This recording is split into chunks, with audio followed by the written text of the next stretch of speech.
So we've basically got here an example of what you might think of as exploitation. You know, this is a capitalist going and getting the cheap labour so that they can use it to exploit us all.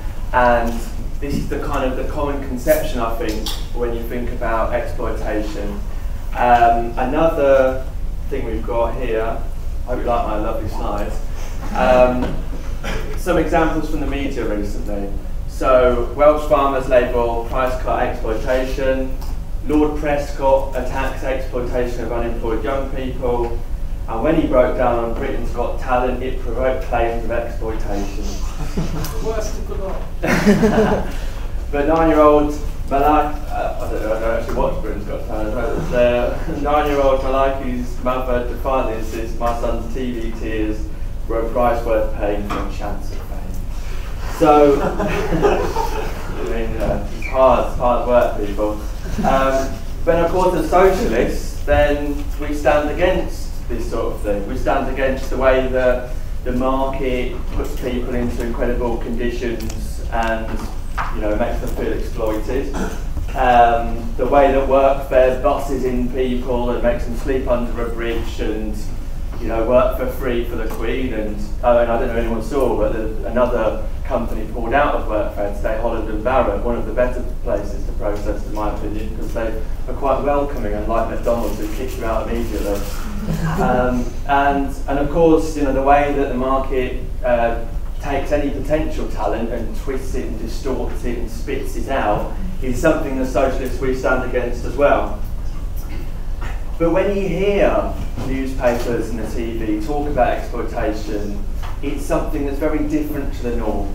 It's something that under normal conditions of our lives wouldn't actually happen. It's something we've got to stand against. It's something unjust. But, you know, obviously we live in a democracy, don't we? So we've all got equal rights and everything. And therefore, the idea that you can be exploiting people in that situation is somehow an aberration. But of course, what Marx talked about, which is what we obviously want to get into, is quite different to this really, and so we want to explore for the course of this meeting, is the way in which the political equality actually masks a massive economic inequality, and that's built into the way that we organise society to produce the things that we need. I want to just firstly say that if you don't understand how the capitalist economy works, then you're not in a minority, and you know, most of mainstream economics doesn't really understand how the capitalist system works either. So, you know, you've come to the right place, and encourage people to ask any questions and you know, get involved in any way they can to get to this, because what we're doing here is not just understanding it for the sake of it, but how can we actually get rid of this system? And I think,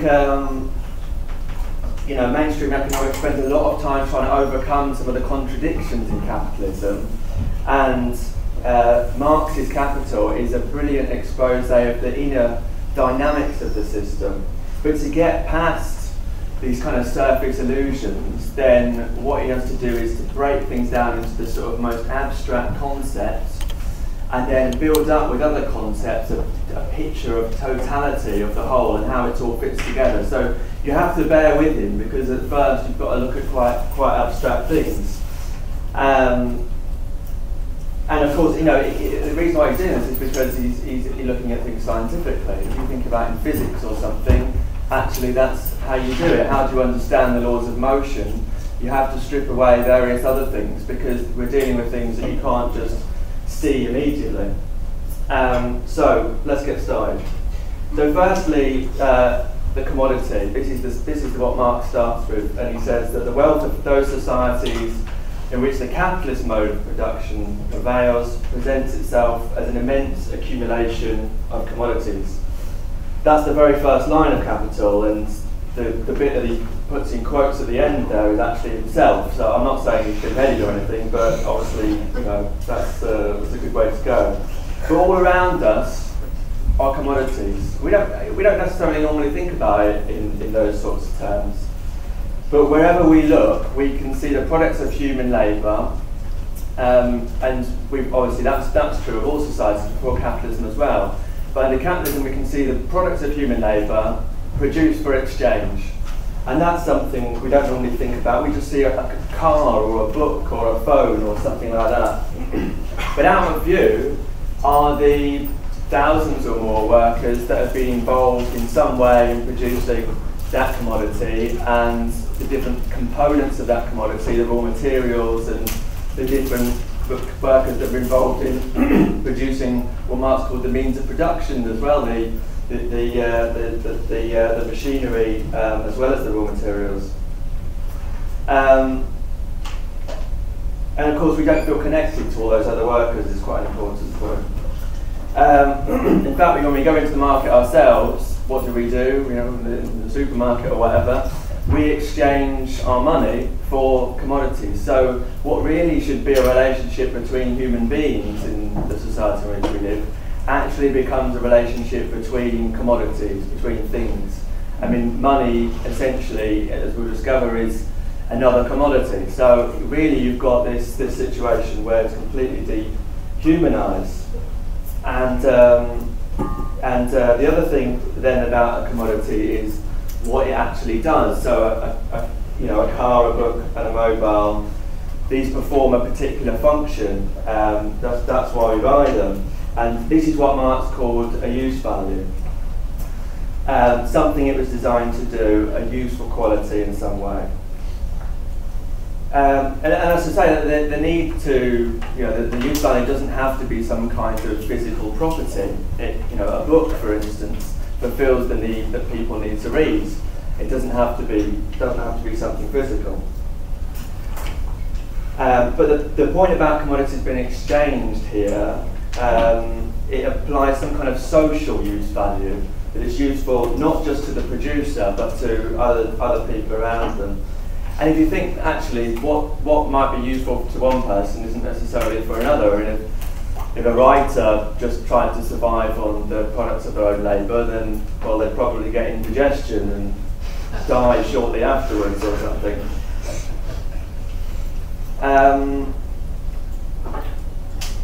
So this implies another property, which is exchange value. This is what you can actually compare between the commodities that are around us. So what does one get you for exchanging for another? For instance, you might get 25 books for one phone or something like that. We have to have a way of sort of evaluating how much these things are in comparison. And so you can compare all the different types of commodities like this. You can 25 books for a phone, 1,000 phones for a car, and all this sort of thing.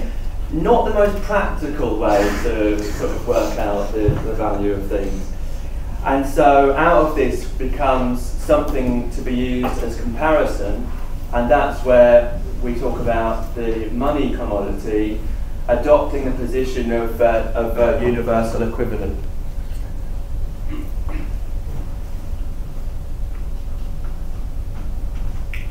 So the money commodity, obviously, at some point, gold was in the place of the money commodity, or silver, and now hard cash or numbers in a computer, or what do they do? So a commodity might be very useful, like say oxygen, but this is the classic example that gets used. But it doesn't really have an exchange value, oxygen, at the moment. We'll see. It could be relatively useless, like a diamond, but have a very high exchange value. So the two things aren't linked; they're separate parts of how we understand a commodity. But already, I think you can see how these concepts help to illuminate the world around us. If we think about the way that under capitalism, it's not the use value that's important, but it's not, that's not the driving factor, but exchange value. And it's not workers' needs that are met, but what commodities can be exchanged for, and how much of the more importantly, how much of the money commodity you can store up to be able to buy those commodities, to be able to buy those use values. We feel it yearning for us in the sense of, you know, we must get the money commodity, you know. It's a bit like Lord of the Rings in a way. It's like to get the precious, you know, it's like get the money, get rich, that's what we've got to do. Come on people, let's go. But the question is, what do we really want? I mean, if you were in a general strike, what would you buy? It'd be a bit difficult. And so money really only has money really only has value to the extent that it allows you a hold over the labour of others. I think that's a useful way to think about it. Okay, commodities don't just exist. They are the definite amount of a particular type of human labour. The two things are important, the amounts, the kind of quantity of human labour, but also the quality of the specific type of human labour, which we'll come back to. So yeah, basically this is what Marx, you know, we've got use value, we've got exchange value. Marx, I don't know, it wasn't the best naming strategy for Marx, but value as a separate concept he's come up with, which is just the labour embodied in it. You know, it's the labour embodied in the commodity. So, and value as well is at the heart of understanding exchange value too. You know, the amount of labour time that's involved in a commodity is something that we can use as comparison. You know, how much time it took for people to make this actually lies at the basis of how we can compare commodities. But this is where it becomes a bit difficult, because comparing different types of labour, you need to think about labour in the abstract, and this is where Marx, you know, he differentiates between labour in the concrete and labour in the abstract. He says it's one of the best points in his book. Again, I mean, I don't know, but think about the specific forms of labour: weaving, bricklaying, rubbish collecting, chimney sweeping. These sorts of things are concrete. Whereas if you wanted to look at the overall labour in society, for instance, you have to have a look at labour in the abstract. They're too different to be able to sort of like add up quantitatively and compare like that. So if you're talking about exchanging commodities as well, then it's based on labour in the abstract. And it's not just Marxists that talk about labour in the abstract. Think about statistical reports, think about like the total hours worked, output per labour ratio, these sorts of things. And get all ways where labour is looked at in the abstract. Okay, this is where it gets interesting, hopefully. So, I mean, the point here is, I suppose, with all of these things, is about how can we understand, we're beginning to build up a picture of the way in which different types of labour come together to sort of meet the needs of society as a whole. Because the labour of each individual or groups of individuals is actually social. You know, it all fits together in a way. You know, like I said before, there's many different types of labour that's needed in production to meet all of the needs of society. But the point about capitalism is, I mean, well, within any society, you need to have some kind of way of distributing the social labour. You need to have some kind of mechanism for doing that. But under capitalism, as I said, we produce for exchange, for them on the market, not directly for what we need. So there is no mechanism under capitalism for distributing that social labour. You know, what labour is going to be needed for particular tasks is just sort of left up to the market. And to compare, for instance, the patriarchal rural industry of a peasant family had some kind of mechanism.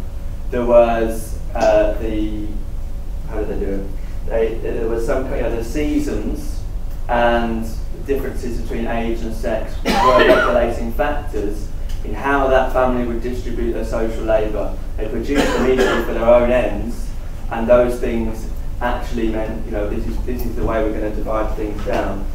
But because under capitalism we exchange for the market, then the development really, and the division of labour that's happened under capitalism means that you've got very specialised, very separate workplaces, each producing separately, and then producing to sell onto the market. And you don't really know what's going to happen. You hope for the best, you do your market research, you chuck it out there, maybe you sell it, maybe you don't. If you don't, then it's not really social labour that's being performed. So we're in a very chaotic system, which Marx called generalised commodity production. And of course, there is going to be people that won't sell their products because of competition. So things do get produced and wasted. So something to bear in mind when we're talking about the alternatives to this sort of system. And competition also means that producers have to adopt similar methods of production to their rivals, otherwise they'll be undercut. They're forced into that situation. And this is where, when we talk about, actually, when I've touched out the concept labour time, the amount of labour time embodied in the product, is Marx was distinguished something called socially necessary labour time, which means the kind of average labour that's required to perform particular tasks in society. So, if I think, well, I'll just take a bit longer and therefore I'll produce more value, actually you're not going to be reflected in your wage packet, unfortunately. So there is this kind of thing that we can't see, which is a sort of law of averages, and says that you have to match up to what is the kind of socially necessary labour time in order to be able to keep in business, because otherwise you'll get undercut by your competition. So in that way, that's not just some kind of abstract concept, that's something that dominates people's lives under capitalism. Then I think we have to talk about concrete labour and abstract labour.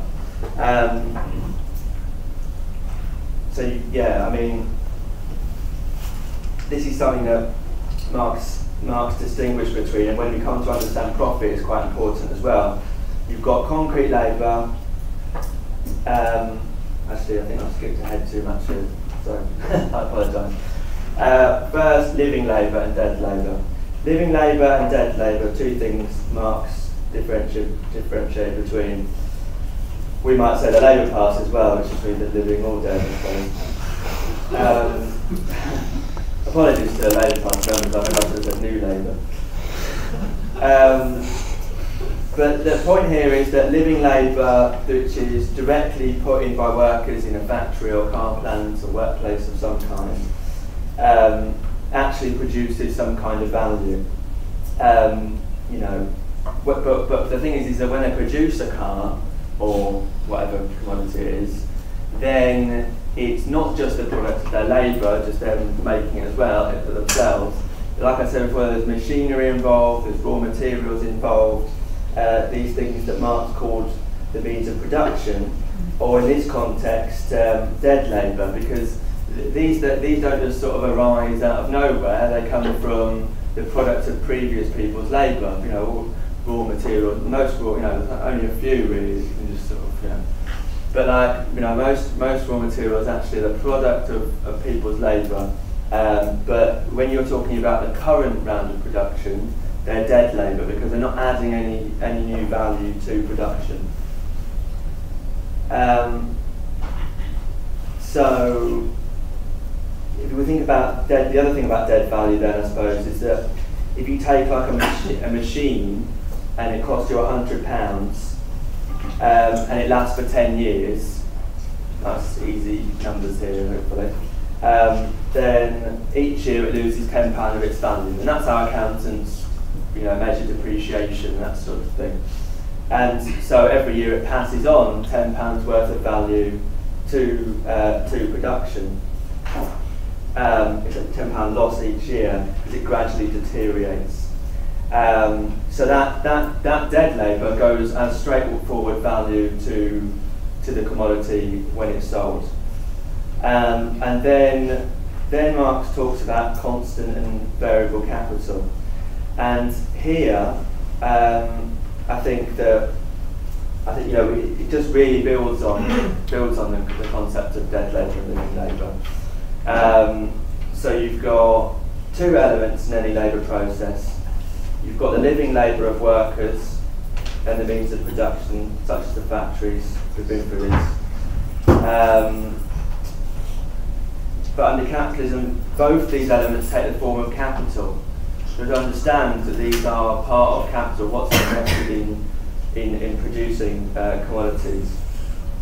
But the money used to pay workers, the living labour, Marx called variable capital. Have I got a slide here? Well, watch out for the psychedelic nature of the slide, but this is maybe useful, maybe not. And in fact, it doesn't actually talk about what I'm talking about. But basically, so Marx talked about the money used to pay workers being variable capital because it's part of something that increases in value, and the money that's used to pay for raw materials and machinery being constant capital because during production it doesn't actually expand in value. So where does profit come in? Now, if we break down the labour process in terms of living labour and dead labour to produce a car, say, then a worker works for 6 hours, very fast worker. Let's say that the value embodied in the means of production is 10 hours.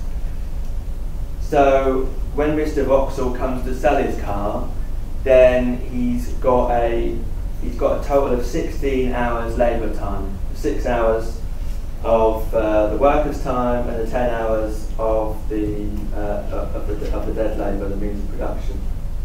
So he's got to pay for the metals, the plastics, the wear and tear of the machinery, 10 hours, and he's got 6 hours left, but he hasn't paid anything to the worker.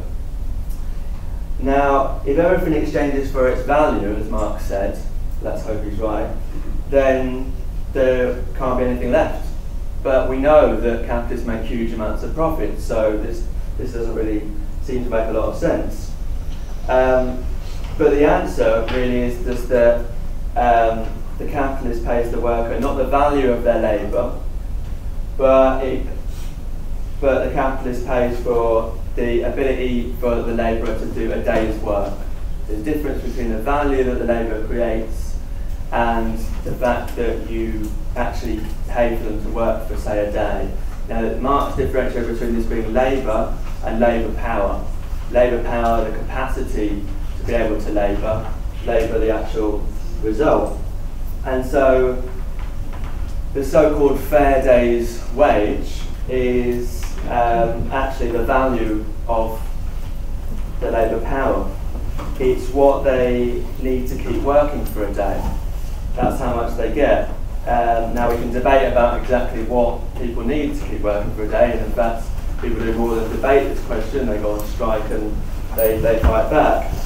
But it's basically what you generally need to be able to reproduce yourself, to be able to clothe yourself and provide shelter and get yourself an Xbox 360 or whatever you need to do. So let's take an example of an average 8-hour working day for the car plant worker, and for the first 4 hours, let's say they produce enough value to cover all of those costs, to cover all of the costs of sheltering themselves. The capitalist is happy, thanks very much for working 4 hours, you've covered your own value, but then he doesn't just say go home now, he says I've got you for the full 8 hours, so the next 4 hours are actually making value for the capitalist, or what Marx called surplus value. And surplus value really is the basis for profit. So I suppose the point here is that labour power is, the capacity to labour, is also a commodity. It's got a use value, it's got an exchange value, and the value is determined by the socially necessary labour required in its production, just like any other commodity, but this is about keeping the worker alive. Which is quite different if you think about, that's where profit comes from. It's quite different from the way in which, that you taught about profits, where they come from. I mean, my dad taught me that, like, when I was little, he said that, right, if I've got a Yorkie bar, then I buy it for 30p, and I sell it for 50p, and I've made 20 pence profit, completely ignoring, actually, human beings being involved in the labour process and how they produce value. And of course, in comparison to those previous examples, it shows how there's exploitation that goes on every single day under capitalism, that over 1 billion people are involved in wage labour of some kind, and this is what produces all of the profits in the world. But unfortunately for us, it doesn't stop there, because capitalism is based on competition. And the competition forces each capitalist into a situation where they have to try and squeeze workers more to pump more surplus value out of their workers than their competition is doing for their workers. And there's two ways they can do this. The slide would be quite useful actually. What they have to do is they have to try and increase the rate of exploitation. This is also much called the rate of surplus value, if we've come across it before. How much surplus value can you put out for the variable capital that you've put in, that you've invested? And there's two ways that the capitalists try and do this. Firstly, they do something where they try and increase the amount of absolute surplus value, which is that they try and get us to work longer and harder, essentially. So it can extend the working day to make sure there's more time to make us money. Here we go. So this is like before and after, essentially. The first 4 hours are variable capital. This is for the production of the things that keep us going. And the second part of it, hours 5 to 8, is the surplus value that's created. So if they increase the working day to 10 hours, then they get 6 hours worth of surplus value. But the problem with this is that when we sell our labour, we don't just kind of give it to the capitalist and say, see you later, give me back when you're done with it. It's still attached to us. And that means we have an ability to be able to challenge what's going on. And if the capitalist just comes in and says, we're going to change your current conditions, then people can organise collectively and go on strike. And obviously the whole history of society is a history of class struggle, where people have fought to defend their current conditions and fight for new ones. And one of the other factors limiting this sort of change as well is the general health of workers. I mean, if you think about certain periods of development of capitalism when people have been working a lot longer and actually creating horrible health conditions, and capitalists thinking this isn't very good for profit creation. We need a healthy workforce that can come in, do a certain amount of labour, produce a certain amount of value, and create enough profits for us. So there's been general recognition of that, funding of healthcare.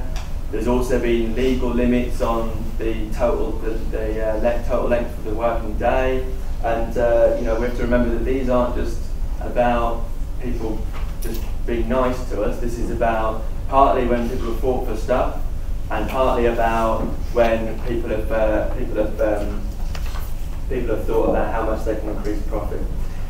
The other side of things is relative surplus value, which is essentially the same thing, but what you do is about reducing the amount of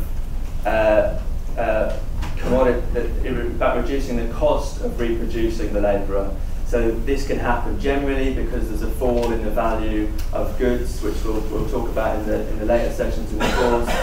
But this essentially can reduce and give more space to the capitalists to be able to create surplus value. and obviously new technology can be an important factor in this. Now, I just want to touch briefly on some of the arguments against. One of the arguments against is by mainstream economists is that supply and demand governs our society. It's not really about this Marxist nonsense. It's about the way in which supply depends on the cost of production, and demand depends on how much people have got to be able to spend, and where these two things meet, then you've got a position to be able to produce. So there's wonderful graphs that can be produced from time and time again. We're going to see these sorts of things, but it doesn't, of course, explain where supply and demand come from. It doesn't really explain how there's the demand of the rich, the landowners and the rich capitalists, who they call effective demand, and then there's the demand of the poor, which is ignored. And it doesn't really explain the fact that there's plenty of money to supply certain things, but what we really need, actually, even though there's abundance of resources, isn't actually catered for. And the other argument against, one of the other arguments against, is the marginalist economists, who say that people's incomes and their demands depends on how much they contribute to the production of wealth. So, 20 times more pay for the top CEOs compared to workers, again ignored here. And what does really a shareholder do in order to warrant the money that they get? But they say, aha, but capital is a factor of production too. Which is really just a nice way of saying, look, the rich are rich, that's the way it is. I mean, two is two, or something like that. Because if you ask the economists how you can measure the value of capital, they will refer to the marginal output that capital produces.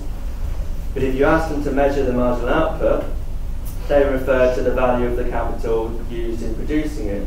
So they end up saying, in effect, that profit equals profit.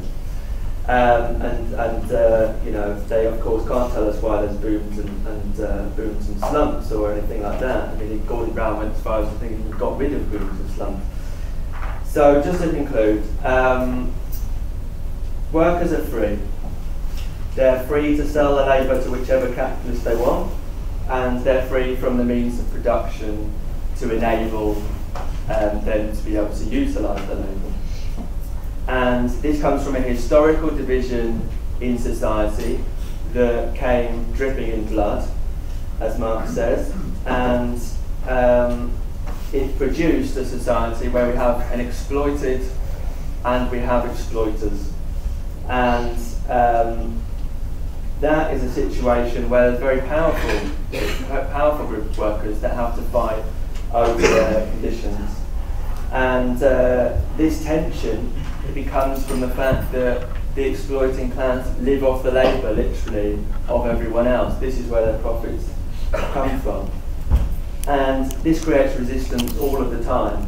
And I think one thing that's true is that every so often this contradiction bubbles over and erupts and creates the sorts of resistance that we're seeing today. And our job is to understand that this isn't just something about greed. This isn't just something about the bankers have gone too far this time. This is about a contradiction at the centre of producing all of the goods and services around us, and therefore we need to get rid of a society where that's true. I will try and come back on everything. If I don't come back on it, then it's either because I don't have time or because I just don't know. So, firstly, someone brought up the question about people in creative industries and that produce non-tangible goods.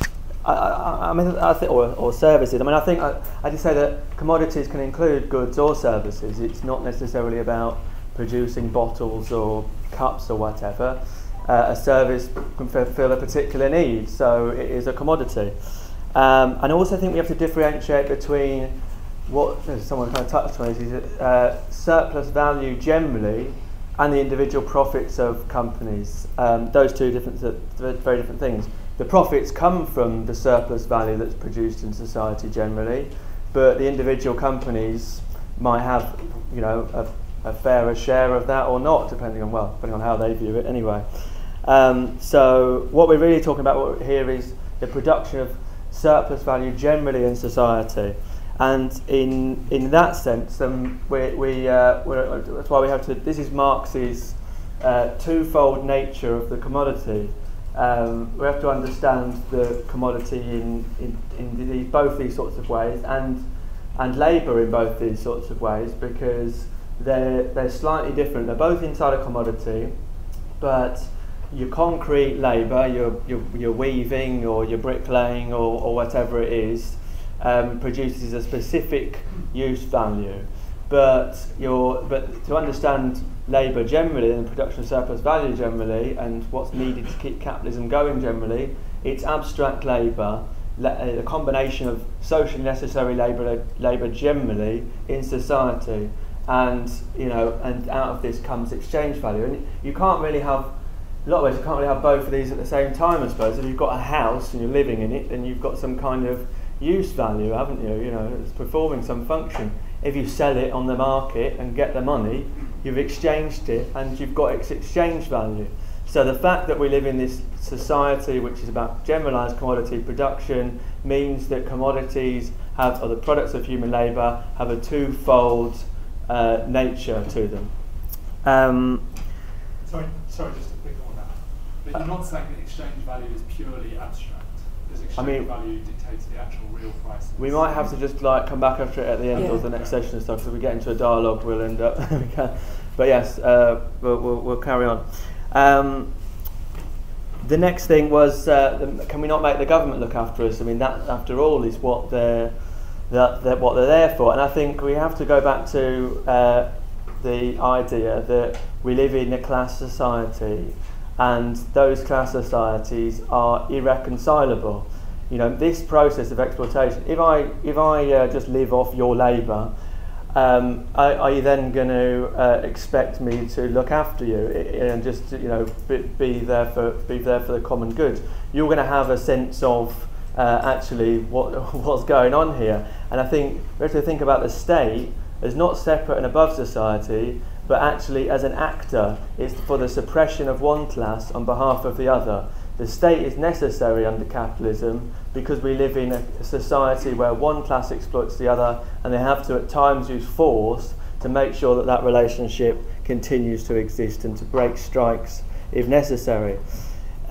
Someone raised the point, is taxes, interest and VAT, is this concrete or abstract? And I think, when we're talking about concrete and abstract things, we're talking about labour here, and we're talking, so things like taxes and everything don't really fit into that. I think we think about society, as a whole, like I was saying, and about the production of surplus value as a whole, then some things can come out of that pot. If you've created a big pot of surplus value in society, then you can, afford to get some of that money to fund the state, to pay some benefits and things like this, things that are necessary for society generally. And we go back to the example about getting the government to do stuff. That, like I say, is when they impose legal limits on conditions, or they provide free healthcare or something like that, it's partly sometimes about the level of resistance that's forced them to do that. For instance, after the Second World War, there was a lot of fear amongst the ruling class that there was going to be a revolution in Britain, so they gave us the NHS.